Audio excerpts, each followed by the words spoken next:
Dalam Rencana Pembangunan Jangka Menengah atau RPJM 2015-2019, pemerintah melalui Kementerian Lingkungan Hidup dan Kehutanan mengalokasikan kawasan hutan seluas 12,7 juta hektar untuk masyarakat dalam berbagai skema, di antaranya hutan desa, hutan kemasyarakatan, hutan tanaman rakyat, hutan adat, dan lainnya, atau yang lebih akrab disebut dengan skema perhutanan sosial.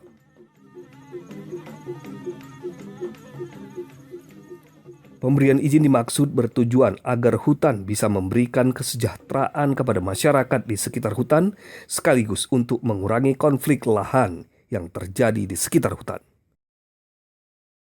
Jaringan Kolaborasi Penggiat Kehutanan Sumatera Utara mengatakan, secara nasional sasaran pemberian izin kelola 12,7 juta hektar adalah 32 juta rakyat Indonesia yang hidup di sekitar hutan yang diindikasikan mendiami 33.000 desa.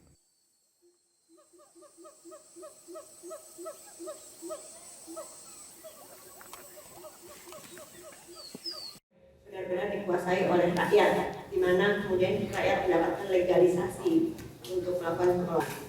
Jadi memang ketika Presiden Jokowi JK ini menargetkan 12,7 juta hektar untuk dicapai selama 5 tahun, dan kemudian banyak opini yang pro dan kontra, dalam arti mampu nggak pemerintahan ini mencapai target yang sedemikian besar, mengingat di pemerintahan sebelumnya yang cuma 2,5 juta hektar saja, itu di akhir kepemerintahan hanya tercapai 20% saja, setengah juta yang. Nah ini sekarang kalau kita lihat targetnya itu 5 kali lipat, 500% meningkat dari 2,5 juta hektar menjadi 12,7 juta hektar.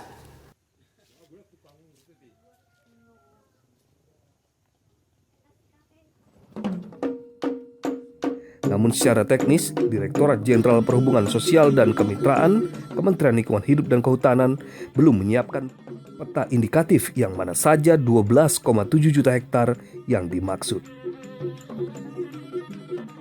Di Sumatera Utara, oleh Jaringan Kolaborasi Penggiat Kehutanan Sumatera Utara, diusulkan pemberian izin kelola rakyat lebih kurang 1,3 juta hektar yang tersebar di 25 kabupaten yang ada di provinsi ini.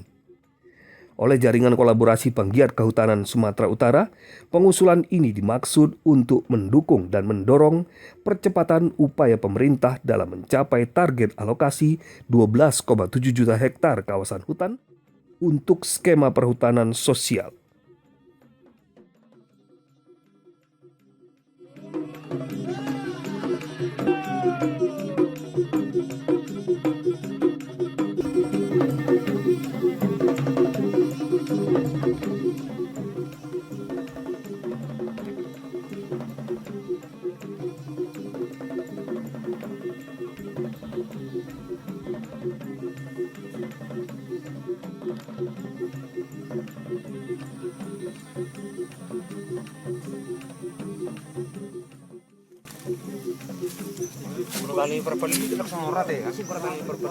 Menurut Jaringan Kolaborasi Penggiat Kehutanan Sumatera Utara, bagi jaringan organisasi masyarakat sipil, mereka meminta agar pemerintah untuk terus melakukan sejumlah upaya mereformasi dan memperkuat kapasitas rakyat agar dapat berperan efektif dalam memastikan akses masyarakat terhadap kawasan hutan negara melalui berbagai kegiatan dan membantu fasilitas kelembagaan masyarakat serta perizinan untuk menjamin akses rakyat terhadap pengelolaan hutan negara. Nah, kalau Menteri Siti Nurbaya mengatakan harus clean dan clear, maka ini menjadi sangat problematik karena gerakan yang kita bangun selama ini adalah memastikan tanah-tanah berkonflik dengan pemilik izin yang diberikan oleh BPN dan lain-lain, Menteri Kehutanan, supaya direvisi misalnya.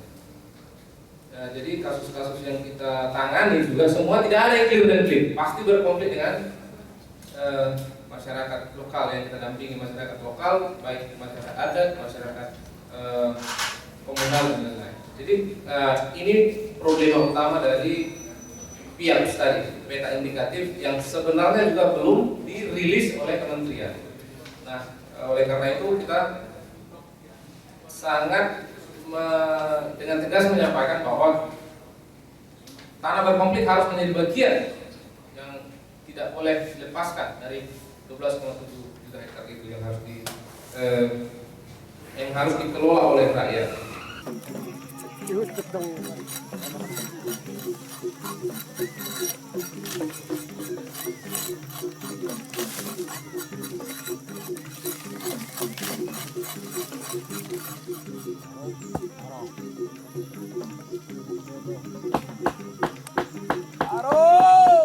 Pemerintah perlu memberikan kepastian wilayah kelola kepada masyarakat yang hidup di dalam dan di sekitar kawasan hutan negara untuk menjamin penghidupan mereka.